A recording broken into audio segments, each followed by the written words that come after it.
Welcome back to the channel. This is my enamel video part 2. So stay tuned. We're going to look at some interesting enamel tidbits that I have been able to learn since my first video, part 1. I put the link to that in the description. And without further ado, enamel part 2.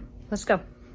I know you're going to be able to hear the washer in the background, so don't worry. Mom's washing a load of clothes, and since my shop is down here, you hear the washer. But so these are all the enamels that I showed in that first video, and these are just some empty jars. Sometimes it's good to take a little bit out of here and put it in a smaller jar to work with.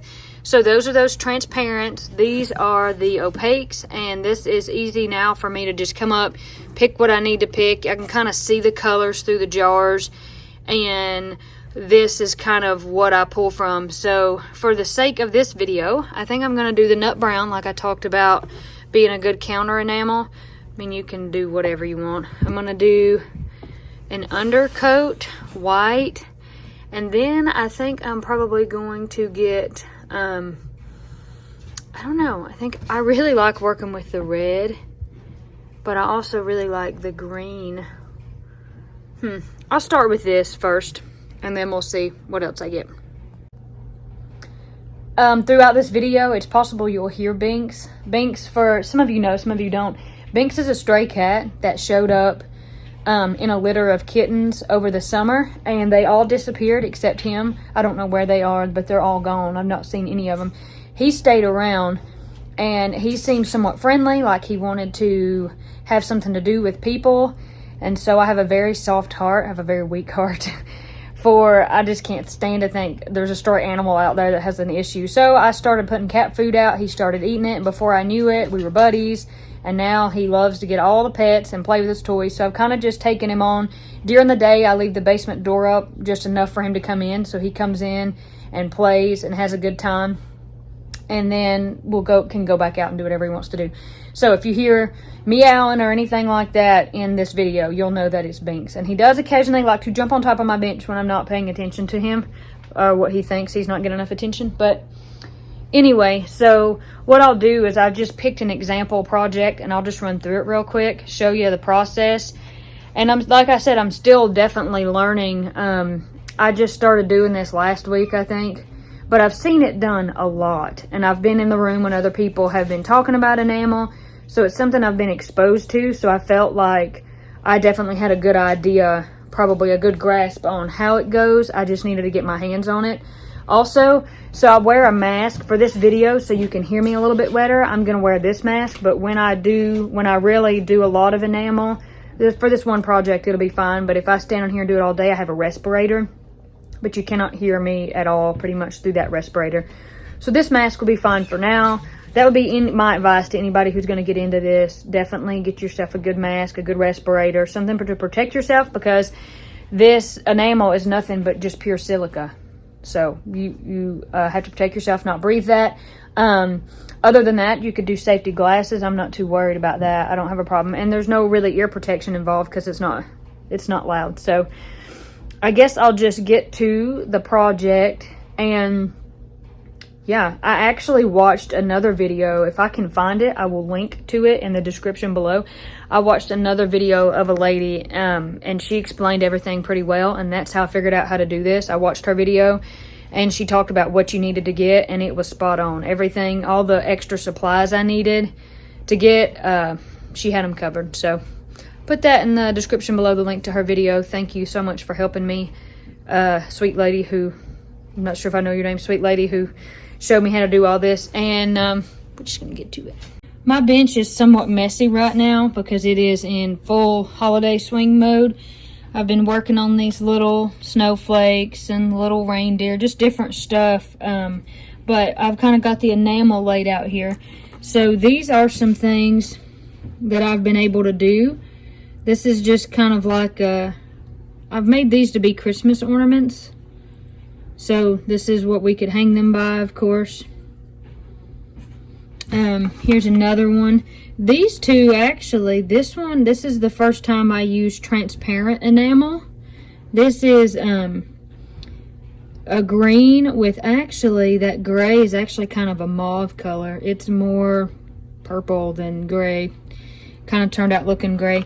And for this one, you can see little green specks, and that was transparent. So that was me playing with that. But I made some little Christmas ornaments. These are little Christmas light earrings that I've made. I dropped one. We'll just show you one. That'll be easier to...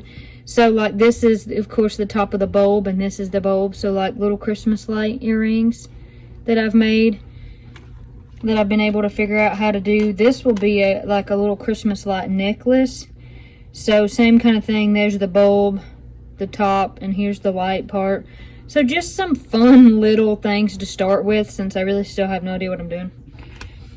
I did make a snowflake, an enameled snowflake. And I was working on this Christmas tree. This is actually silver, so there's still some work left to be done here. And I think my pet Binks is going to come into the camera and sabotage my video. He does not like it when I don't pet him. And he kind of lives in our basement now. Yeah, Binks? Yeah? Yeah? Kind of adopted him, and he's been staying in the basement, playing with some toys I got him, and eating some cat food, and he is all about the people now. This was going to be kind of like, if you turn it this way, you can see it almost like a peppermint candy, but it kind of looks more like an ornament. So I've probably only been doing this for like a week, but I think I've got the general idea of it by now. But I will say, like I mentioned before, this tree and this star, those are silver. So there's silver metal under there. This is copper. You can see, of course, the edge is copper. But all of that has been done on copper. And then I wanted to start experimenting with silver. This one is going to need some work down here on the bottom for the stump of this tree. But if you turn it up, it's hard to see. It's kind of dingy too, but right now I have to clean it up. But that is silver under there. And this is a thinner silver too. This is a 22 gauge silver. Both of those are 22 gauge, and this is all 20 gauge. So I've learned that it's actually easier to enamel the 20 gauge because it holds up better, whatever design you do. See, this is just a plain circle, but like these more intricate designs like this is way more intricate, and 20 gauge metal does better because it's just sturdier for those smaller, thinner edges. So, I'm still learning with the thinner stuff, and I'm going to keep experimenting. But anyway, this is a little bit of what I've done so far, what it actually looks like. And then I guess now I'll just walk you through the process of what I've actually done and how I've figured this out. First thing is just to pick a shape, whatever shape you want to do. I mean, you got to get your metal. Again, it's better to use copper. It's cheaper for one, but for two, anything probably just with a thicker gauge. This is the 20 gauge. So this, I actually made a pair of earrings, and now I'm realizing I didn't show them. They're not down here on the bench. They're upstairs. But I just made a pair of earrings out of these. Just simple, something simple to do. And also, if you're going to drill a hole for an ear wire, you'll have to do that before you put that glass on there, because once you get the glass on there, you can't. So you start with your metal. It's good to have it clean. I'll just get a sanding block real quick and make sure like these are clean so that the enamel has a good surface to stick to when it's fired. I'll just sand like that, and then you can see that's kind of clean. These are some tools that I'm going to need. These are the sifters. So there's the one you saw. This is one I just bought. It's a teeny tiny sifter, and this works really good to do little tiny detail work. So I'm glad I was able to get that. And this palette knife works really good to scoop enamel and move it around. Also, it works to move your piece from the trivet so that you can fire it or move it onto the trivet. So that's good. We'll start with that. Also, I like to use these. I've learned to use these scrap sheets of paper, because when you sift your enamel, you're going to drop some.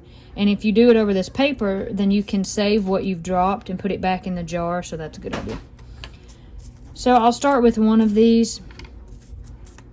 And now I need My trivet, I actually just have been setting it on the trivet to sift the enamel onto it. Some people don't do that. They set it on something else and then they pick this up and then put it onto the trivet. But it's too hard to pick up with all that enamel on it once I have it sifted on there. So if it'll fit on this trivet, I'll lay it there like that, get it good and steady, and then just sift straight onto it. And then pick this whole thing up and take it and fire it without having to move it twice and have the enamel go flying off. So that's good. So since this is the back, the first thing I want to do is sift on some of this nut brown as counter enamel. So what I do is I just use this palette knife and I pick up a little bit of this enamel. And I carefully, did you see me spill some there? Carefully put some in here. And this sifter it's ribbed. There's ridges right here, and you scratch those ridges with your fingernail, and it will cause the enamel, just like that, to fall out. And then you just kind of go around here. You don't want to get too much, but you definitely want the edges covered because that's the hardest part, to get the edges covered. Sometimes I'll switch to use this smaller one now that I have it. I just got it like yesterday, I think, because it's easier to get the edges with it. I know, Binks, but I'm busy. So then when you're done, you can just do this right here. Extra, just put it right back in there like that. And then you've saved all that extra enamel. So now we will fire it. I work with a Little Smith torch. This is a size 7 torch tip, and I think this will probably work. So, and now we just strike this baby up.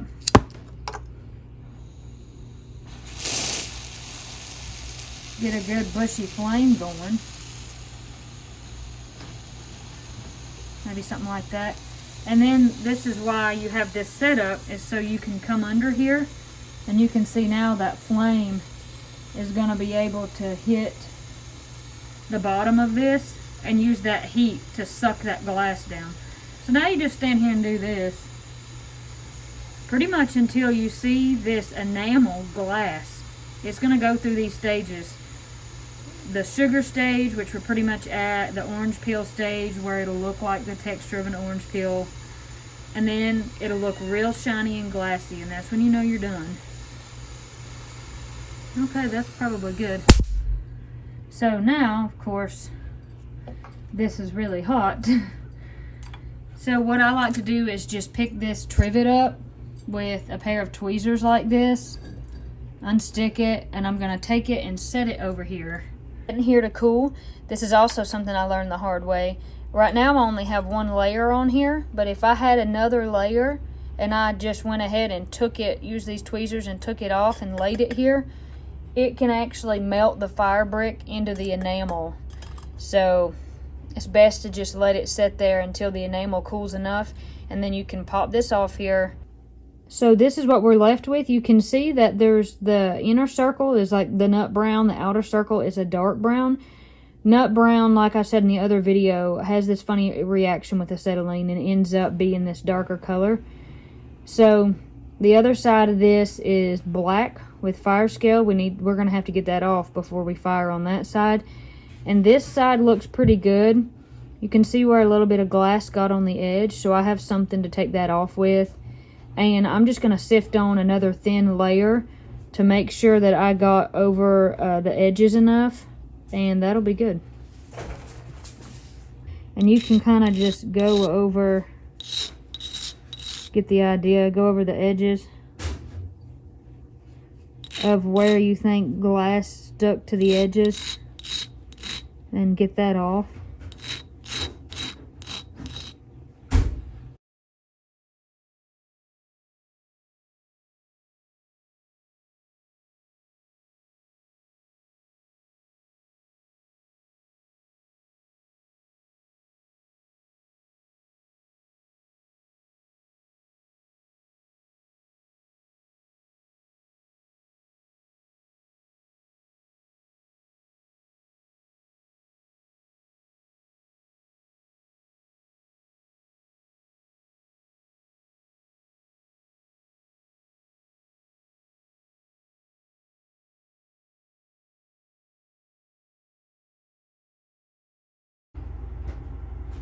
So this is what we have now. What you can see, that little dot and that little dot, is some sort of impurity. And that can happen if you have dirt or fuzz or something in your enamel. It will fire in there. So that kind of looks like, I don't know, but it's in there. I don't think it's that big of a deal. And in fact, when this gets fired again, it will probably disappear. So now this other side, of course, is just black. That won't work, so we have to get that off. We'll clean the edges up, but this looks pretty good for just the back. I'm actually just going to use my flex shaft to just sand the back of this like that and take some of this off. So now you can see shiny clear metal. There's other ways of doing this. A lot of people will do penny bright. They'll do if you have pickle handy, if you're soldering, they'll use that, but this is fast and it's efficient. So I'll do that. I'll go over the edges. That's pretty good. I will just go over the back of this with a sanding block, and then it'll look really even. I know, Binks. He says, someone pet me. So this is placed well, and now I'm just going to pick my design, and that will of course depend on what I sift on here. A lot of the times, to start out just as a first layer, people will do this undercoat, which is just white. I've done it some too, because it also helps with like copper, because anything you put on silver will be pretty true to its color, but anything you put on copper is going to have a pink hue because of the copper. So I think I'll sift on some undercoat white and then see what I put on top of it.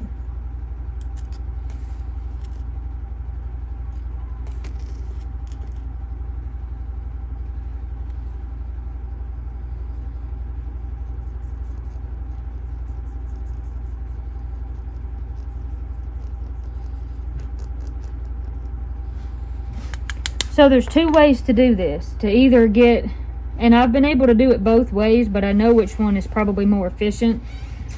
You can get your white on there, fire it, and then put on the top of your design, fire it one more time, and then you should be good to go. Or you can try to put on the white and then put your design over top of it and fire it that way. So that, because the least amount of times you fire this, the better, because you're taking out your risk to have some sort of problem happen. But also the colors, they're going to change. They're going to get darker probably the more you fire them, the darker they can get. So the truth is, if you could just fire this one more time with the design over top of it, that would be great. And I have been able to do that with some of them, but some of them that didn't exactly work. So I think I'm going to do a coat of white and then do my design, and then I'll be done.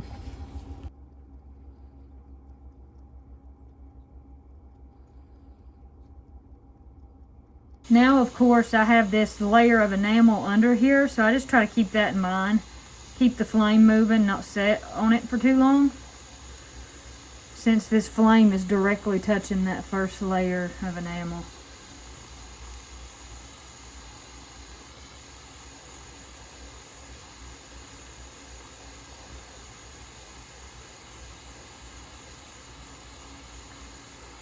It is at the sugary stage, headed toward the orange peel stage.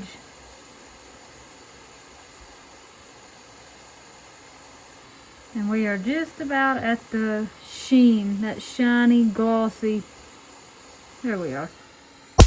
Something interesting that I've noticed, as these pieces cool, the colors kind of get more vibrant. It takes them a while. It kind of takes, you know, what the real color is going to look like. It takes it a while to kind of come to the surface once it's been hot like that. So you can see that's definitely white.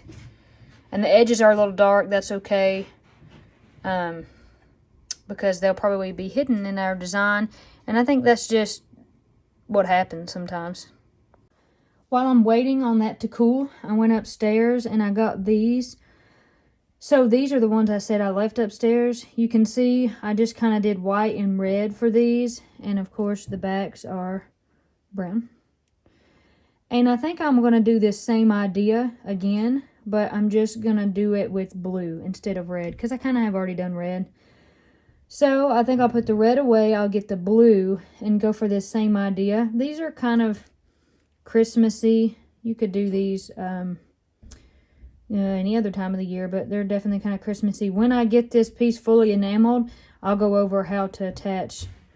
I'll just show you real quick how I attach these ear wires. Here's what it's looking like. Same idea. I'm going to clean up the edges. Now there's no back to clean up because both sides have been enameled, but I will get that glass off the edge.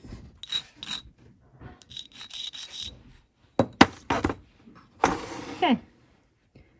I say, Binks, it's time to sift. Gotta make sure it's level. That's pretty level. And I'm gonna be ready to sift on my next layer. I'm gonna start with blue, and then I'll probably put a little white over the blue at the bottom. And I may, if I feel brave enough, I may dash on just a little bit of this pine yellow at the top because I love that yellow and blue together. So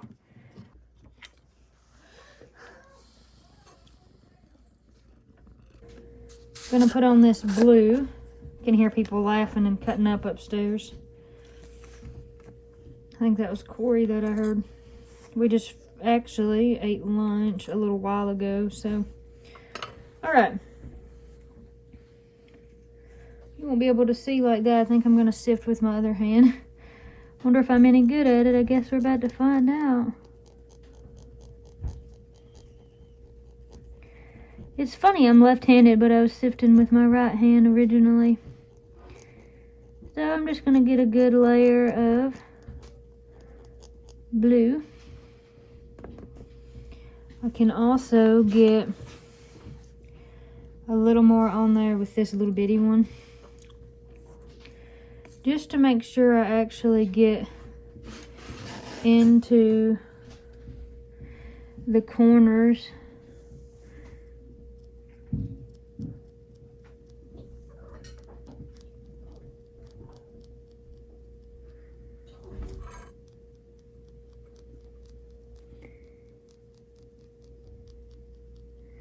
Okay.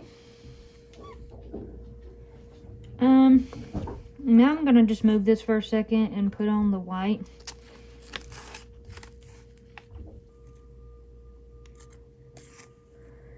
Probably just put the white on the bottom. Very nice.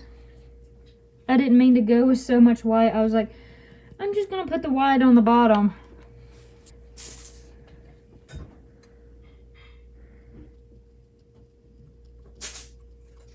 You can hear Binks. He is playing in the background.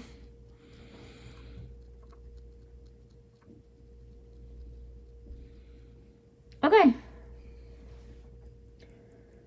So that's that, and now that is ready to be fired. And I'm not exactly sure what that will end up looking like, but I hope it looks good.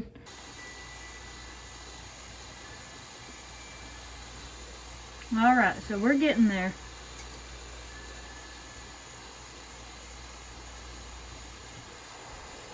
Just a little more.